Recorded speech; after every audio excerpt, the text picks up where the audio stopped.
بسم الله الرحمن الرحيم.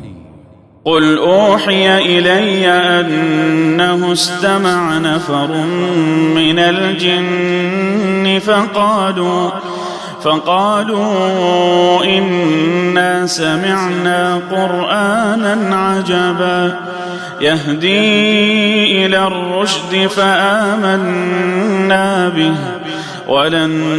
نشرك بربنا أحدا وأنه تعالى جد ربنا ما اتخذ صاحبة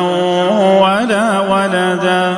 وأنه كان يقول سفيهنا على الله شططا وأنا ظننا أن لن تقول الإنس والجن على الله كذبا وأنه كان رجال من الإنس يعوذون برجال من الجن فزادوهم رهقا وأنهم ظنوا كما ظننتم أن لن يبعث الله أحدا وأنا لمسنا السماء فوجدناها ملئت حرسا شديدا وشهبا وأنا كنا نقعد منها مقاعد للسمع فمن يستمع الآن يجد له شهابا رصدا وأنا لا ندري أشر أريد بمن في الأرض أم أراد بهم ربهم رشدا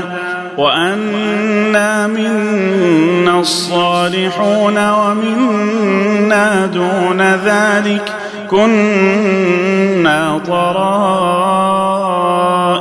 قددا وأنا ظننا أن لن نعجز الله في الأرض ولن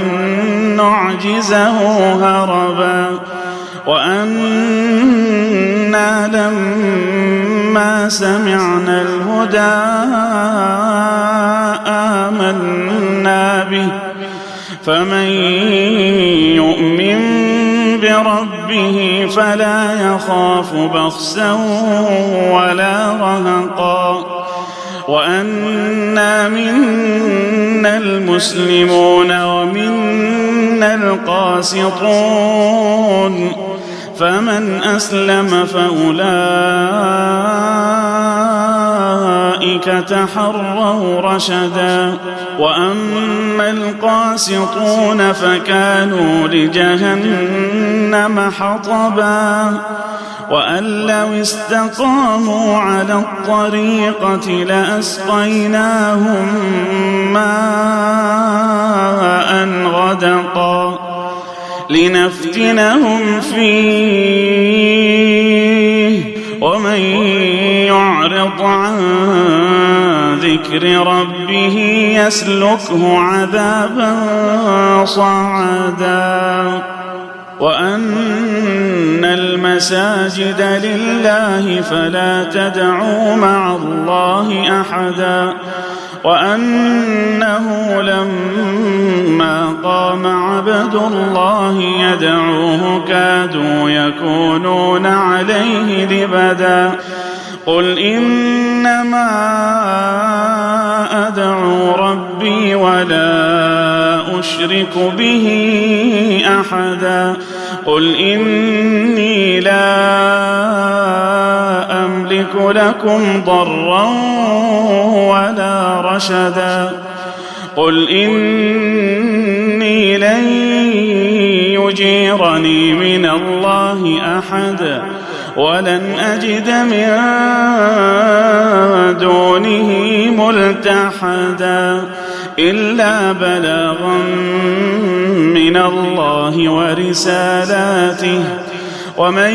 يعص الله ورسوله فإن له نار جهنم فإن له نار جهنم خالدين فيها أبدا حتى إذا رأوا ما يوعدون فسيعلمون من أضعف ناصرا وأقل عددا قل إن أدري أقريب ما توعدون أم يجعل له ربي أمدا عالم الغيب فلا يظهر على غيبه أحدا إلا من ارتضى من رسول فإنه